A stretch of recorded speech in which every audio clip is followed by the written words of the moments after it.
Құрметті ағайындар, бауырлар, өмірбаяным жайлы циклді жалғастырамын.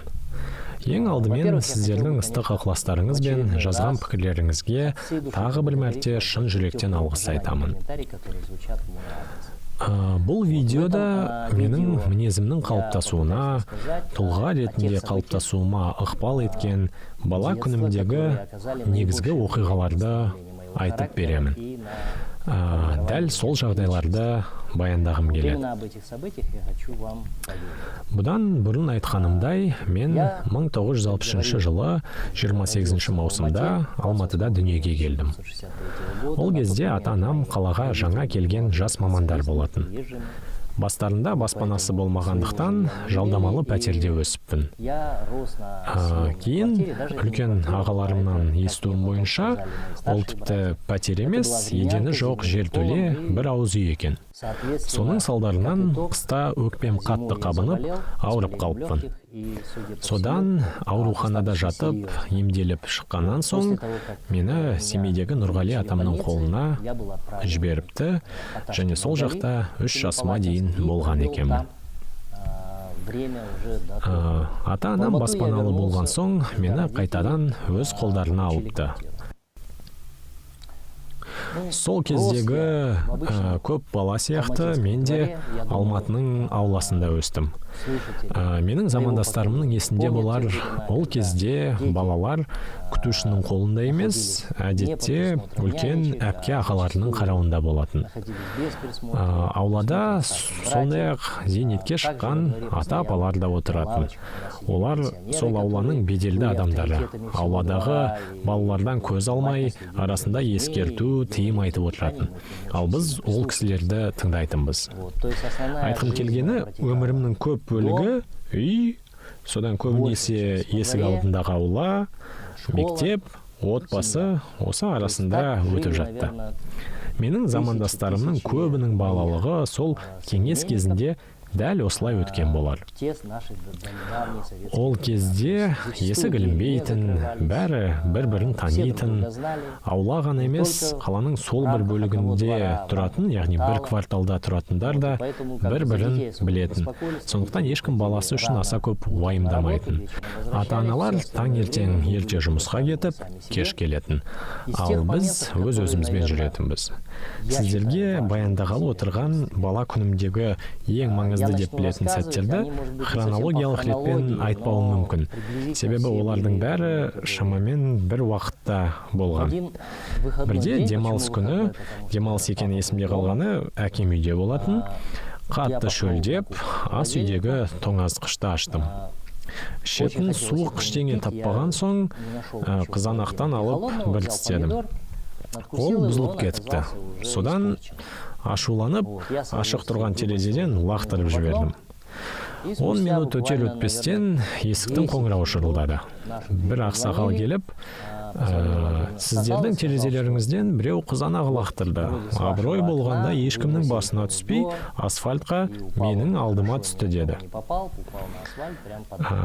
Әкем маған қарап, сен тастадың ба, деді. Неге екенін білмеймін, мен жоқ, мен емес дедім. Неге олай айтқанымды өзім де білмеймін. Мүмкін әкемнің маған айыптай қарағанын көргім келмеген шығар. Маған бала кезімде ата-анам ешқашан қол көтерген емес. Сондықтан менде нақты білем қорқыныш болмайтын. Бірақ сонда да сөгіс түрінде ақыл айтқандарын қаламайтынмын.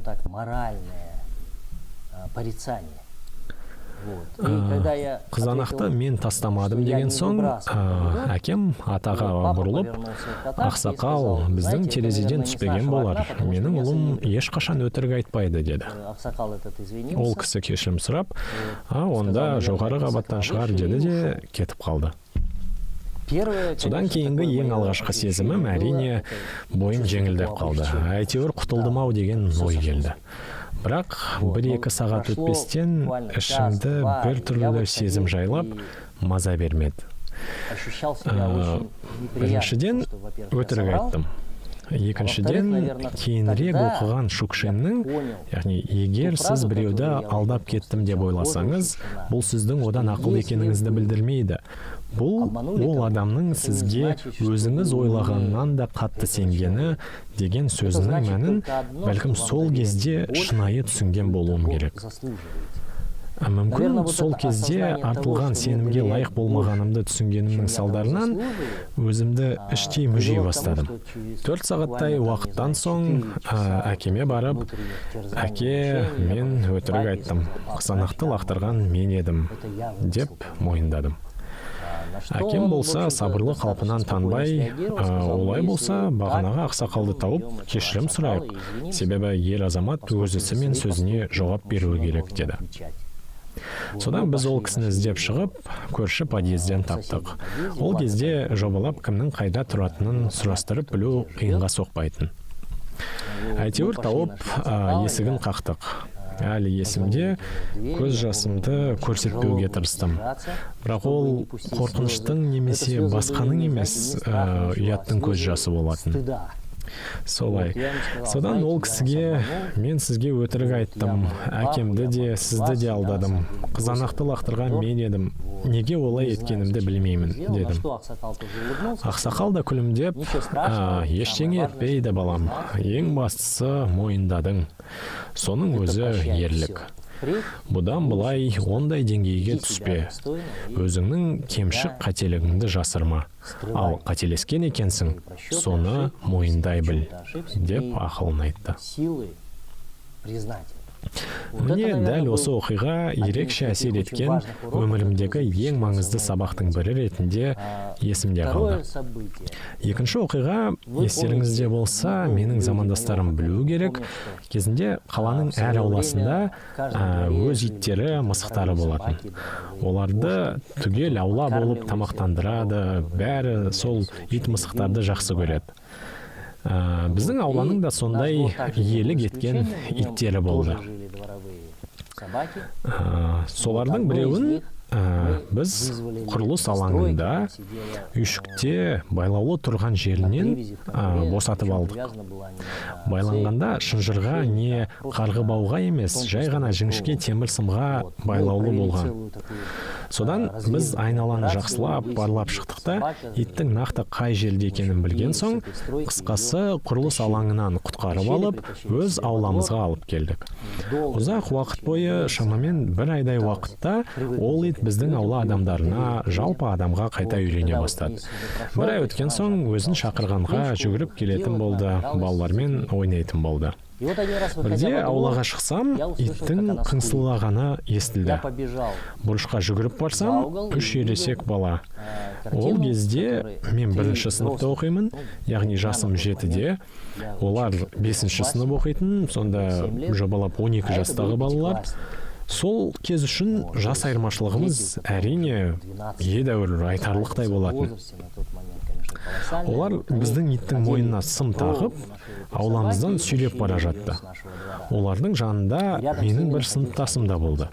Алғашқы сезімім шарасыздық еді. Өзімнің итті құтқара алмасымды түсіндім, өйткені 3 ересек балаға шамам жетпесі анық. Содан бір жағы өз жасыма сай денем де шағын, ал олар менен әлде қайда биік, ал салмақтары 2 есе ауыр да шығар. Ол кездері әдетте төбелескенде күресе кетуші еді ғой. Әсіресе бастауыш сынып балалары. Балалар өте сирек жұдырықтасатын. Мен бір орында тұрып қалдым. Шынымды айтсам, қорықтым. Өйткені 3 баладан оңбай таяқ жеуім мүмкін. Содан не істерімді білмей тұрғанда, бір сәт көзім иттің көзіне түсіп кетті. Сондай шарасыз, маған аянышты күйде қарап тұрды. Белгілі бір соңғы үмітіндей.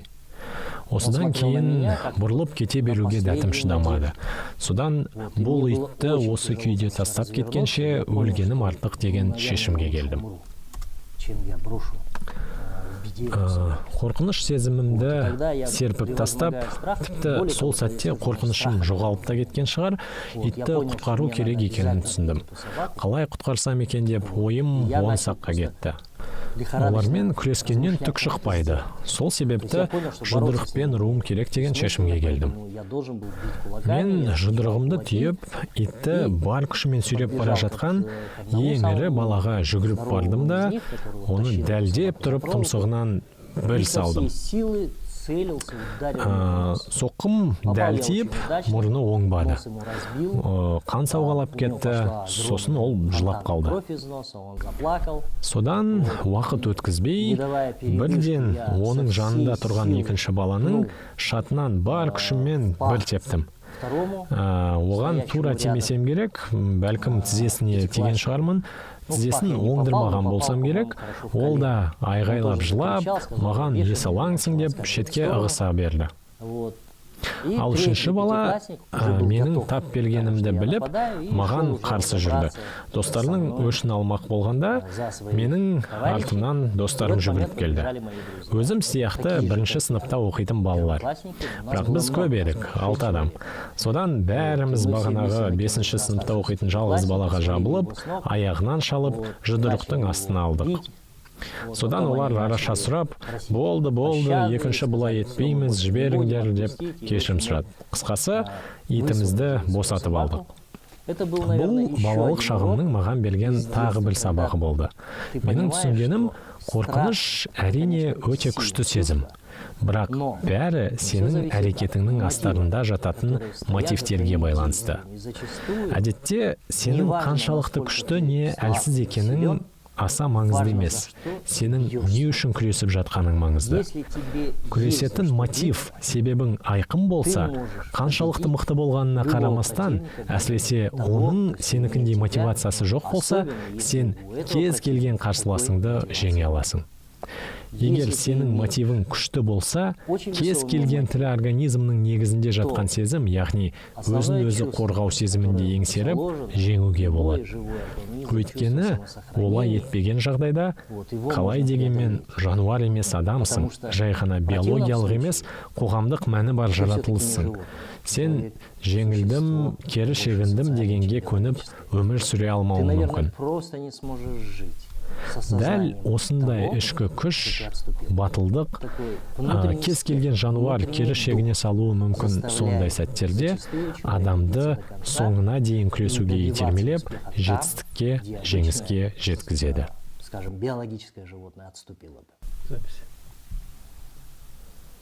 Келесі оқиға менің ойымша балаларды тәрбиелеуде мәні зор болған өнегелі оқиға. Бұл оқиға да 1-ші сыныпта болған. Осы оқиғалардың барлығы сол 1-ші сынып кезінде болған. Досымыз екеуміз гараждың артынан темекінің тұқылын тауып алдық. Досым түртіп, шегіп көрмедік пе деді. Содан екеуміз шеге бастадық. Жоғары сыныптың балалары біздің үстімізден түсті. Үйімізге сүйреп әкеліп, ата-анамызға ұстап берді. Мыналарды темекі шегіп тұрған жерінен гараждың артынан ұстап алдық деп бізді айтып берді. Досымның үйінде не жағдай болғанын білмеймін, ал менің басымнан мынадай оқиға өтті. Анам үйге кіргізіп алды да, ас үйдегі үстелдің басына тура әкеме қарама-қарсы отырғызып, сен өсіп қалыпсың ұлым. Айтшы, гараждың артындағы шегілген темекіде нең бар? Міне, мына әкең шегет, әкеңнің қасына отыр да бір шылым сұра, ол саған береді, сосын әкеңмен бірге шек. Жасырып не қыласың, шеккің келеді екен, шек деді. Сонда ұяттан жарылып кете жаздадым. Сол кезде бұдан былай темекі шекпеймін дегенім есімде. Расында да шекпедім. Әлі есімде, кейін темекіні абитуриент кезімде бірақ шектім. Ол кезде намысқа тырысып, өзіңді көрсетіп қалу керек деген сезім билейтін кез. Бір-бірімізбен мектептен кейін колхозда алма теріп жүргенде таныстық. Сол жерде темекі ұсынып, шегесің бе деп сұрағанда, «Я, әлбетте» деп жауап бердім. Ал шынында сол алғашқы темекіні ішке тартпай, шеккім келгеннен шекпедім. 1-ші сыныптағы жағдайдан кейін шеккен алғашқы темекім сол болды. Тағы бір тәрбиелік мәні бар, маған сабақ болған оқиға, өзімнен 3 жас үлкен ағаммен көшеде төбелесіп қалып, үйге қайтқан кезім. Үйге келген соң, мен келе сала ата-анама мынау мені ұрды деп шағындандым. Ал анам болса, бізді қайтадан далаға қуып шықты да, екеуміз татуласпайынша үйге кіргізбейтінін айтты. Есімде, қыс болатын, дала өте суық, 25 градус аяз. Ол кезде Алматыда айтарлықтай суық болатын, қазіргі қыс сияқты емес. Содан біз екеуміз ұзақ жүрдік. Содан бұл әрекетіне лайықты бағасын беруім керек, әрине. Ағам татуласудың алғашқы қадамын жасады. Сөйтіп, 25-30 минут дегенде тоңғанымыз тағы бар, үйге кірдік те ата-анамызға болды, біз татуластық дедік. Сонда маған ата-анамның айтқаны: кез келген адамның өміріндегі ең қымбаты ол отбасы. Егер отбасында бірлік болмаса, ол деген жақсы емес. Сондықтан ағайындар өзара ұрсыспай, бір-біріне барынша қолдау көрсету керек деді. Ата-анамның дәл осы айтқандары маған қатты әсер етті, және менің мінезімді қалауға қызмет еткен кішкентай бір кірпіш болған шығар. Қазірге дейін ағам екеуміздің арамыз өте жақсы. Бір-біріміз үшін алаңдаймыз, бір-бірімізді ерекше жақсы көреміз. Бұл тек туған ағама ғана қатысты емес. Кезінде бала күнімде біз 8 ағайынды бірге өстік. Үлкен ағаммен арамыз 14 жас. Ал жақын деген бауырларым туған және немере ағаммен 3 жас. Одан кейінгілермен 6, 9 және 12 жастан. Сонда бәріміз бірге өстік. Өйткені бірінші қабатта біздің үй, екінші қабатта немере ағаларым Дүйсенбендер тұратын, және тағы 3 немере ағам Имашевтардың үйі де біздің үйге жақын болатын.